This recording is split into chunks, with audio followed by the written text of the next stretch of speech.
კითხვა მაქვს ასეთი, ილია და გიორგი. ვის ველოდებთ? აი უახლოეს ხო არის 23 კაცი ახალგაზრდული ნაკრების, ხო? აქედან ყველაზე სწრაფად ეროვნულში დაწინაურების შანსი რომელ ფეხბურთელსაა?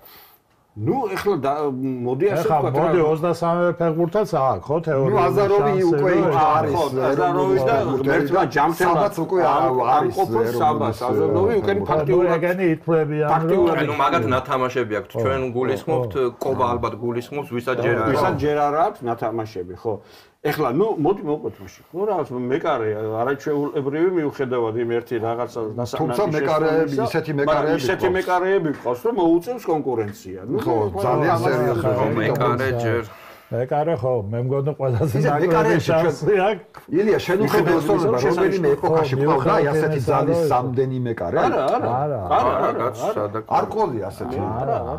არ გასავს ყველაზე ეს ერთი პერიოდი იმაზე იყო რომ ვინმე უცხოელი ხوار ჩავაყენო კარში. დონტი და ხო არა მე იყო ცალკე ის დონტი აქ მაინც თამაშობდა დინამოში და ვიღაცების ჩამოყვანაზე ხო ჩამოყვანაზე მარტო მამარდა კი არა და მამარდასაც ავი სერიოზული ხალხი უდგას უკან. მამარდასაც უკვე გეშაშვილს აგერ ასე გეშაშვილი და ესეც საბა ძალიან კარგი ბავშვია. დილას კაი მეყარე ყავს. დილას დათო კერესელიძე. რომელსაც ჰქონდა უკვე ისიც გავეთვალისწინოთ რომ ლორია წავიდა. ლომაია გიждდებოდა ხოლმე მაგას. ლაპარაკი რო წავიდა და ვიღაც გერმანელი ხარ ჩამოყვანოდა ოსპრიანი და ლომაია გიждდებოდა. ლომაია მერთხელ მაგარი მაგაზე ირონია რო თქვა, ირონიულად რო თქვა, იცი თქვენა ისა ამდენი ხალხი გვაკლია იტალიასთან თამაში იყო თავდამსხმელი არ აქვს ხო ნახევარმცველი არ აქვს ხო იქ მცველები კალაძე არ არის და მეკარე რა ყვა ვიცი ხო კარგით მეკარე მეკარე არ მინდა რომ გამომჩეს ვინმე და მანტურ მართლა საინტერესო ბიჭები არიან მაგრამ ახლა მოდი მაშინ ესე ვიტყვი ხო მე ვინც შეიძლება ვწდები შეიძლება ან თქვენ ან მაყურებელმა საერთოდ არ გაიზიაროთ ჩემი შეხედულება მაგრამ ხა პრინციპში აი ხვადაგიანი წონწონს ძალიან მე მგონია რომ ყველაზე მეტი შანსი და დიდი შანსი აქვს მოკლედ ამ ხვადაგიანს რომ დაწინაურდა მაშინ მოდი ეგეც ვთქვათ კობა იმიტომ რომ დიდ ნაკრებში ეგ პოზიცია უკვე ის არის. უკვე შესაძლებელია და მაგიტომას კი ბატონო. ანუ ერთია რომ თვითონ არის კარგი ბიჭი და მეორეა რომ იქ ვაკანსია არის, რეალურად არის ვაკანსია დიდ ნაკრებში მაგ პოზიციაზე. ეთყობოდა გამოცდილება და აი უფრო ინტენსიური ჯანი ჭიდაობდა, ყველა გურზე ჭიდაობდა. თუმცა აი ნაკრებში პირიქით კვერნაძის პოზიცია, კვერნაძე საბრძოლია იმისთვის რომ დიდ ნაკრებში მოხდეს, იმიტომ რომ თავდასხმაში ძალიან დიდი კონკურენცია. ასევე არ ვიცი ხა თან პორტუგალიასთან თამაშის დროს და შემდეგ ცოტა გაკრიტიკებული დარჩა ეს ბიჭი, მაგრამ ლომინაძე მომწონს რა. ერთი შეხედვით თითქოს ისეთი ძალიან სხარტია არ არის, მაგრამ მომწონს მისი ტექნიკა. მანუ ჩარამაჩაიძესავით რაღაც ელემენტია აქვს ხო და ძალიან ის არის ტექნიკურია, რაღაც გალაგებულ ფეხბურთს თამაშობს და რა არიცი ფიზიკურად რო გაძლიერდეს ეგ ბიჭი. აი ხო რომ მართლა აი მაღალი სტანდარტით მოემზადოს ფიზიკურად. ბოდიში უნდა მოგიხადოთ ესეთი გადახვევისთვის. ამ კვირაში ყველა სპორტული გვერდი აზიარებს შენს გადაღებულ მანუჩას მაჩაიდი.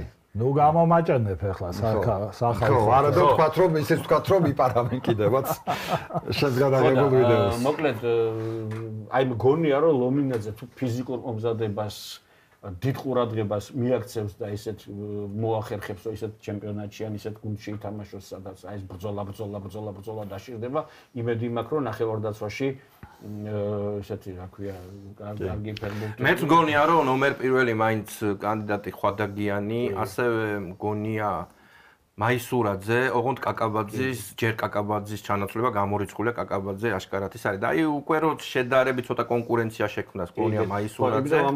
კაკაბაძე ყველაზე სტაბილური ფეხბურთელია საქართველოს ნაკრებში. აი მომკალებს და რა ვიცი. ისიც ხო უნდა გვერდზე ვიღაც. არა, ვიღაცა უნდა ხო. სუნთქვა უნდა. არა, რაც უთომ გააკეთა საქართველოს ნაკრებში, რამდენი 70 თამაშია ხო ბიჭ პრაქტიკულად ჩატარებული და წლებია უკვე სტაბილურად დგას ამ თავის პოზიციაზე და და მესამე ვიტყოდი ოდიშარიას მაინც.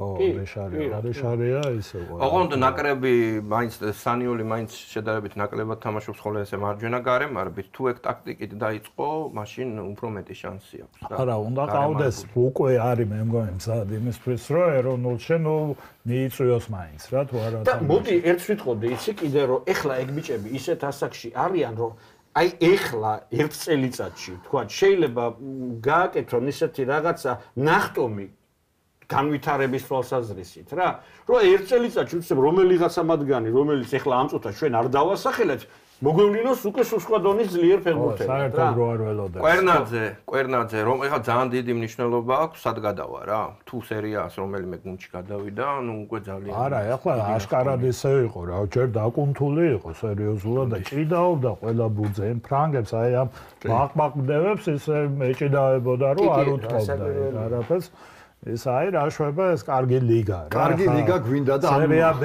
ძახედა ნუ ისეა განახლებული სხვების კარგები არიან რა ვიცი ხო ამ ახალგაზრდულმა ჩემპიონატმა ჩემი აზრით აი ყველაზე მკაფიოდ გამოაჩინა ჩვენი ეროვნული ლიგის პრობლემები რა კი აი ასე კარგად არ გამოუჩენია არაფერს იმიტომ რომ იქამდე როგორ იყო მთელი აქცენტი ჩვენ გადატანილი ქონდა ეროვნულ ნაკრებზე და ნუ სადაც ეროვნული ჩემპიონატიდან ფეხბურთელები არ აქვს ყველა იქ არის და თან კარგი კარგი გუნდებიდან და აი ამ ახალგაზრდულმა აჩვენა ზუსტად ეს აჩვენა რომ აი რამხელა პრობლემა აქვს ჩვენს ეროვნულ ლიგას და მოდი ამაზე ვთქვათ ახლა მომდევნო ციკლზე სადაც ჯგუფში ყავს გერმანია, საბერძნეთი, ლატვია, ჩრდილოეთ ირლანდია და სექტემბერში იწყება მალტა ხო სექტემბერში იწყება და 2004 წელს იქით დაბადებულები რა არა უმეტეს 2004-ისიან და სხვათა შორის აი ამ ნაკრებიდან ვის უწევს თამაში? სამ კაცს მარტო.